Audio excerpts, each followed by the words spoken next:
Le roi des sauteurs. Il était une fois des enfants dans un jardin qui jouaient à celui qui sauterait le plus loin. « C'est moi! Non, c'est moi! Je te dis que c'est moi! Mais non, c'est moi !» À la fin, il n'en est plus resté qu'un à ne pas avoir sauté. Il regarde ses copains et dit « C'est ça que vous appelez sauter? Ah, vous allez voir comment je vais sauter, moi. Vous allez voir, vous allez voir. » Il prend son élan, saute, glisse sur une peau de banane et au lieu de tomber en avant, il tombe en arrière dans la boue. Ses copains lui disent « Tu fais toute une histoire, tu nous dis « Vous allez voir, et tu ne sais même pas sauter. » C'est pas en arrière qu'il faut sauter, c'est en avant. Ça ne compte pas, je vous ai montré comment il ne fallait pas sauter. Vous allez voir, vous allez voir. Il prend son élan et saute tellement loin qu'il disparaît derrière les maisons. Alors, ses copains disent « Quel menteur ! Il dit « Vous allez voir, vous allez voir. » Justement, on ne voit plus rien. Mais que lui est-il arrivé? Lui, il a sauté tellement loin qu'il est tombé sur une île, en plein milieu de l'océan. Il était tout content d'avoir sauté si loin et il s'est mis à sauter de joie en criant « C'est moi qui saute le plus loin, je suis le roi des sauteurs !» Il voit alors se dresser devant lui un énorme géant qui lui dit « Petit prétentieux, tu dis que tu es le roi des sauteurs. On va voir ça. Tu vois la montagne là-bas, avec de la neige? Eh bien, si tu es le roi des sauteurs, tu dois sauter d'un seul coup sur cette montagne. Si tu n'y arrives pas, tu vois ce grand couteau que je suis en train d'aiguiser. Je prends ce couteau, je coupe ta tête et elle saute directement sur le haut de la montagne. » Là, le petit garçon est devenu vert de peur. Et puis, il s'est souvenu que sa grand-mère lui disait toujours « La nuit porte conseil ». Il a pensé « Si j'avais 2 ou 3 nuits pour réfléchir, je trouverais peut-être la solution pour sauter là-haut. » Alors il répond au géant « Ce n'est rien du tout de sauter là-haut. Seulement voilà, quand je saute, j'aime bien savoir où je mets les pieds. Là-haut, il y a peut-être des épines, des orties, il y a peut-être des crottes de chien. Tu vas me donner 3 jours que j'ai le temps de monter à pied jusqu'en haut de la montagne et de bien nettoyer le terrain. Après, tu me donneras 3 essais, comme en sport. » « D'accord, dit le géant, et le petit garçon est parti. Il a marché, marché, marché. Le soir du premier jour, il est arrivé en bas de la montagne. Il y avait une petite maison. La porte était ouverte, il est entré. Il y avait un repas servi sur la table. Il l'a mangé. Le dessert, c'était de la glace à la framboise. Après, il a trouvé un petit lit, et il s'est couché dedans. Mais là, pas moyen de dormir. La porte battait, les volets grinçaient. Le petit garçon s'est demandé ce qui pouvait bien se passer dehors. Alors il va à la porte et qu'est-ce qu'il voit? Le vent. Le vent lui souffle. « J'ai froid, petit garçon. Laisse-moi entrer à la maison. Laisse-moi me chauffer à la cheminée. Laisse-moi me coucher dans ton lit. » Le petit garçon a pitié. Il ouvre la porte et le vent entre dans la maison. Tous les papiers s'envolent partout. Le vent va se réchauffer à la cheminée et une fois calmé, il se couche dans le lit du petit garçon. Celui-ci se dit « Si je me couche avec le vent, il va faire trop froid. » Alors, il se couche par terre. Le lendemain matin, le vent se lève et dit au petit garçon « Tu as été gentil, tu m'as rendu service. Si tu as besoin de moi, je te rendrai service à mon tour. Tu vas me rendre service tout de suite. Il faut que je monte sur la montagne, tu vas me pousser au derrière pour que je monte sans me fatiguer. Ça, c'est bien facile, répond le vent. Et toute la journée, le petit garçon est monté sur la montagne, poussé par le vent. Le soir du deuxième jour, il est arrivé à la moitié de la montagne. Il commençait à y avoir de la neige. Et là, il y avait une petite maison. La porte était ouverte, il est entré. Un repas était servi sur la table. Il l'a mangé. Le dessert, c'était de la tarte aux fraises. Après, il a trouvé un petit lit et il s'est couché dedans. Mais là, pas moyen de dormir. Le soleil n'était pas encore couché, il donnait en plein sur ses yeux. Le petit garçon va à la fenêtre pour fermer les rideaux et qu'est-ce qu'il voit? Le soleil. Le soleil lui dit « Aie pitié de moi, petit garçon. Tous les soirs, je me couche, mais jamais dans un lit. Tu me prêtes ton lit ?» Le petit garçon a pitié. Il ouvre la fenêtre et le soleil se couche dans son lit. Puis, il se dit « Si je dors avec le soleil, je vais avoir trop chaud. » Alors, il se couche par terre. Le lendemain matin, très tôt, on était au mois de juin, le soleil se lève. « Tu as été très gentil, petit garçon, tu m'as rendu service. Et si tu as besoin de moi, je te rendrai service à mon tour. »« Tu vas me rendre service tout de suite. Il faut que je monte sur la montagne, mais il y a de la neige. Tu vas la faire fondre. »« Ça, c'est bien facile, » répond le soleil. Il se met à chauffer très fort. La neige fond et le petit garçon peut monter jusqu'en haut de la montagne. Et là, qu'est-ce qu'il voit? Une petite maison, la cheminée qui fume. Qu'est-ce qu'il va y avoir comme dessert? Cette fois-ci, j'espère que je vais dormir dans un lit. Ça fait 2 nuits que je dors par terre, je commence à en avoir assez.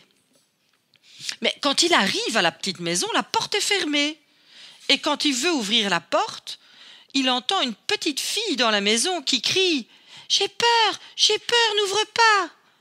Alors il a pitié de la petite fille, et malgré la faim, malgré le froid, malgré la fatigue, il se couche dehors et il s'endort. Au milieu de la nuit, il entend la petite fille crier « J'ai peur, viens me raconter une histoire à travers la porte. » Et toute la nuit, il lui raconte des histoires à travers la porte. Le lendemain matin, la porte s'ouvre et la petite fille sort. « Tu sais qui je suis? Je suis la fille du géant. Tu n'as pas besoin d'avoir peur. Pour sauter d'un seul coup sur le haut de cette montagne, c'est très facile. Il suffit que tu penses très fort, mais alors très fort, au vent, au soleil et à moi. Maintenant, allons chez mon père. » Ils descendent chez le géant qui est déjà en train d'aiguiser son grand couteau. Il demande au petit garçon « Tu es prêt ?»« Je suis prêt, » répond le petit garçon. Et il saute. Mais au premier essai, le petit garçon pense seulement au vent et il se retrouve à la première maison. Quand il revient, le géant ricane « Ha ! Tu as raté le premier essai !» Au deuxième essai, le petit garçon pense au vent et au soleil et se retrouve à la deuxième petite maison. Quand il revient, le géant se moque. « Il ne te reste plus qu'un seul essai !» Mais au troisième essai, le petit garçon pense très fort au vent, au soleil et à la petite fille. Et sans même s'en rendre compte, il se retrouve sur le haut de la montagne dans les bras de la petite fille. Alors, le géant lui dit « Tu as raison, tu as gagné, tu es le roi des sauteurs. Tu seras le roi de cette île et tu peux te marier avec ma fille. » Le petit garçon a épousé la fille du géant, puis d'un seul saut, il est retourné dans le jardin où les enfants étaient toujours en train de sauter. Quand ils l'ont vu arriver, ils se sont précipités sur lui en criant « Menteur, menteur, tu nous as dit « Vous allez voir, et on n'a rien vu du tout. » Je vais vous raconter mon histoire. Les enfants continuaient à crier « On ne te croit pas, on ne te croit pas, on ne te croit pas !» Vous allez voir. Et le petit garçon a appelé le vent. Le vent a pris tous les enfants et les a fait tourner comme des feuilles mortes. Ensuite, il a appelé le soleil et le soleil leur a brûlé le bout du nez. Alors, les enfants ont crié « On te croit, on te croit !» Le vent s'est calmé, le soleil s'est calmé et les enfants sont retombés dans le jardin et ils ont continué à sauter, à sauter, à sauter. Jean de l'Ours, adapté d'un conte occitan, à partir de 5 ans, 16 minutes. Il était une fois une jeune fille qui était allée ramasser du bois mort dans la montagne. Un ours était caché derrière un rocher. Il saisit la jeune fille, l'emporta et l'enferma dans la grotte qui lui servait de tanière. Chaque jour, l'ours ramenait des fruits, des champignons, de la viande. Mais il fermait toujours l'entrée de la grotte avec un gros rocher. La jeune fille fut obligée de rester avec lui et de devenir sa femme. Au bout d'1 an, elle mit au monde un enfant qui était tout poilu, comme un ours. Elle l'appela Jean. Quand il sut parler, sa mère lui expliqua qu'elle aurait bien voulu revivre avec ses parents dans son village. Il essaya de déplacer le rocher, mais il n'était pas assez fort. Les années passèrent, Jean de l'Ours grandit. Quand l'ours n'était pas là, le garçon essayait de déplacer le rocher et un jour, il réussit enfin à dégager un passage. Sa mère et lui étaient libres. Ils se mirent à courir vers le village, craignant d'être rattrapés par l'ours. Mais quand celui-ci s'aperçut de leur fuite, ils étaient déjà en sécurité chez les grands-parents de Jean de l'Ours. Pendant plusieurs nuits, l'ours vint hurler devant la maison et secouer la porte. Puis il repartit dans sa montagne et on ne le revit plus jamais. Jean de l'Ours devint un gaillard d'une force extraordinaire. Il décida d'apprendre le métier de forgeron. Pendant son apprentissage, il se fabriqua une canne en fer, d'un poids de 5 quintaux. Mais il s'ennuyait. Alors il dit adieu à sa mère et à ses grands-parents et partit dans le vaste monde, portant sa canne comme si c'était un brin d'osier. Comme il cheminait, il rencontra un homme qui construisait un mur de pierre. Avec ses mains, il arrachait les rochers de la montagne comme si c'étaient de petits cailloux et les lançait en tas. Jean de l'Ours lui dit « Salut l'homme, je suis parti pour voir le vaste monde. Veux-tu venir avec moi ?»« Ma foi, répondit l'autre, pourquoi pas ? Cela sera sans doute plus amusant que ce travail. » Et les voilà partis tous les deux. Au bout d'un moment, ils arrivèrent près d'une rivière. Comme il n'y avait pas de pont, un homme faisait traverser les voyageurs en les portant sur son dos. Jean de l'Ours lui demanda « Tu fais ce travail tous les jours ?»« Oui, dit l'homme, mais c'est fatigant. »« Pourquoi ne viens-tu pas avec nous ?» dit Jean de l'Ours. « Nous sommes forts tous les trois, nous trouverons du travail. » Et le passeur accepta de partir avec Jean de l'Ours et le lanceur de rochers. Quand la nuit arriva, ils se trouvaient près d'un château. « Allons voir si les habitants de ce château accepteront de nous loger pour la nuit, » dit Jean de l'Ours. Mais il n'y avait aucune lumière, aucun bruit dans ce château. Ils eurent beau appeler, personne ne répondit. Jean de l'Ours poussa la porte, qui s'ouvrit sans difficulté. Ils entrèrent et explorèrent tout le château sans trouver âme qui vive. Comme il y avait du bois dans une grange, ils firent du feu dans la cheminée de la grande salle et se chauffèrent. Puis, ils mangèrent des provisions qui se trouvaient dans la cuisine. « Demain matin, dit Jean de l'Ours, j'irai à la chasse avec l'un de vous deux. L'autre restera pour préparer le repas. » Le lendemain, il partit donc à la chasse avec le lanceur de rochers, tandis que le passeur restait au château pour préparer le repas. Quand les deux chasseurs rentrèrent, chargés de lapins et de perdrix, ils trouvèrent la grande salle tout en désordre. Les assiettes étaient cassées et la marmite renversée dans la cheminée. Il n'y avait plus trace du passeur.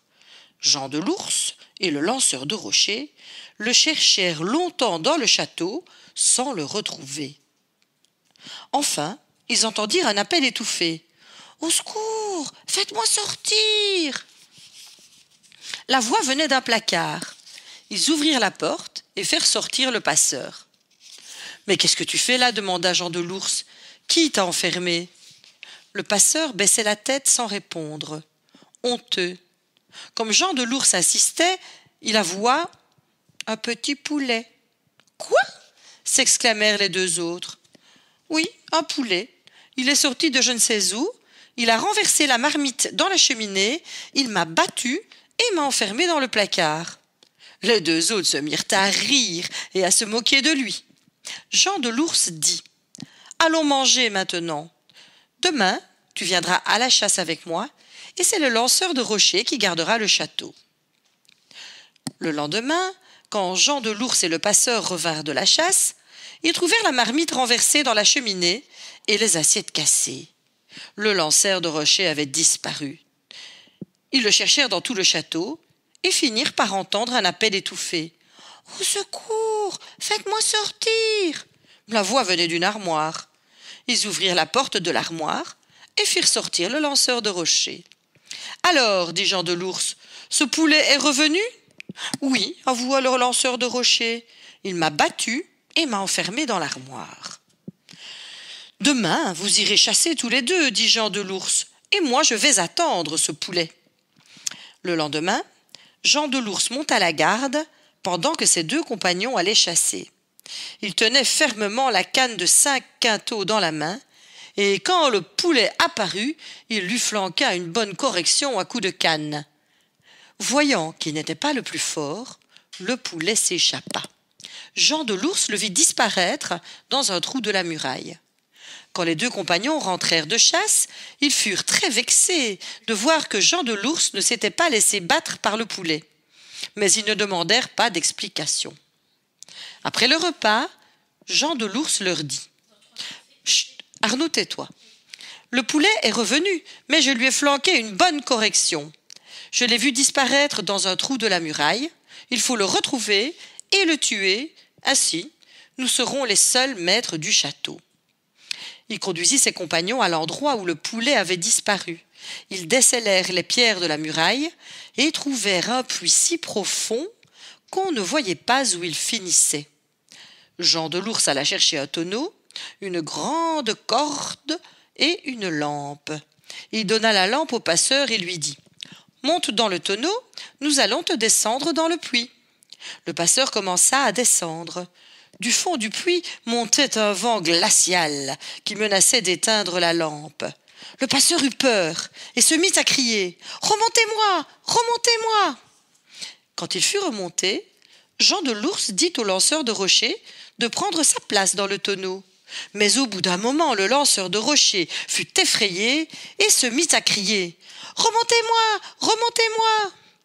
Quand il fut remonté, Jean de l'Ours dit à ses compagnons « Vraiment, je croyais avoir rencontré 2 hommes forts, mais vous êtes plus peureux que des enfants.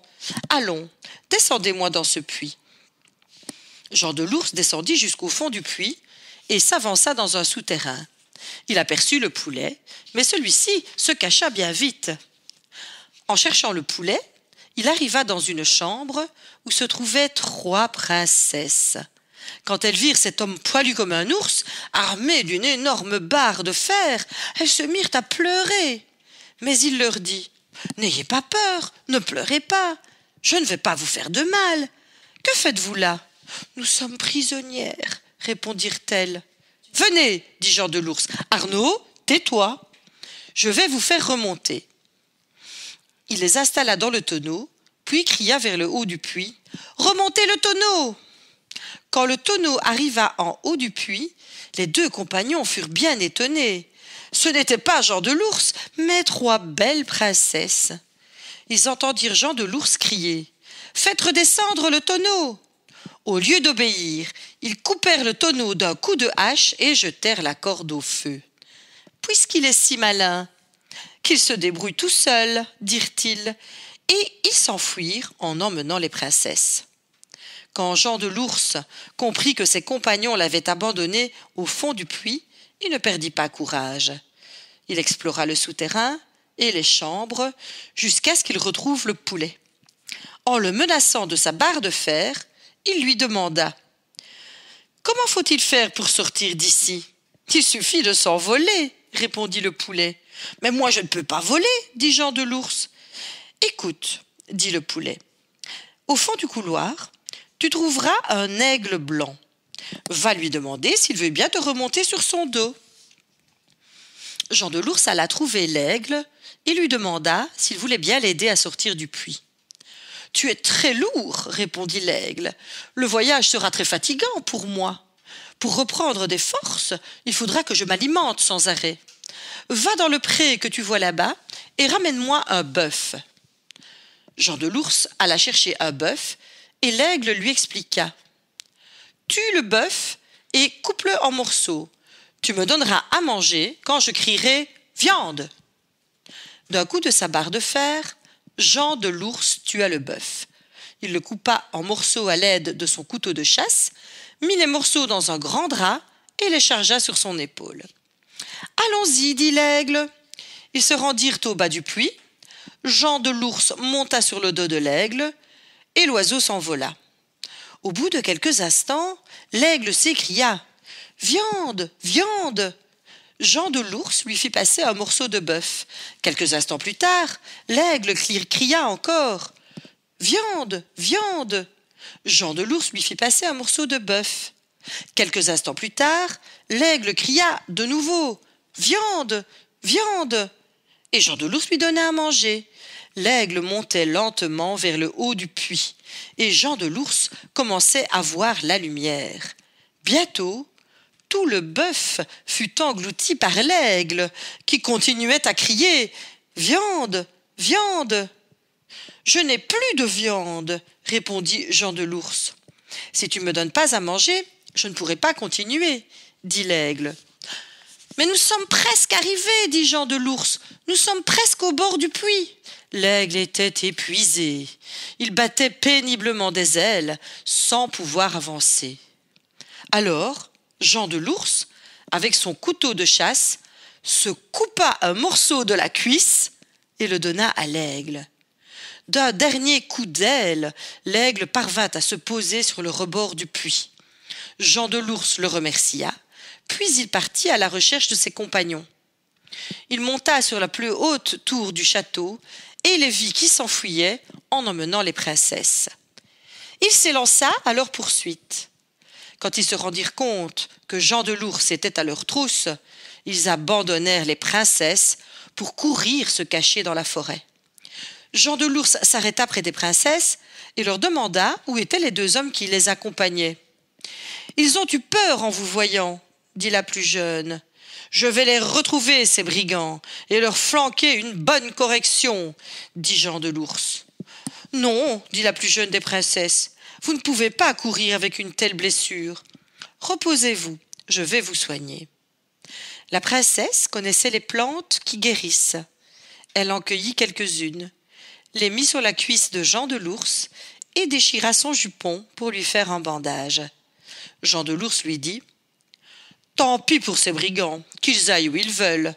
Je vais vous ramener chez vous. » Il accompagna les trois princesses et les remit à leurs parents, qui les reçurent avec des larmes de joie. Jean de l'Ours épousa la plus jeune des trois et vécut heureux avec elle.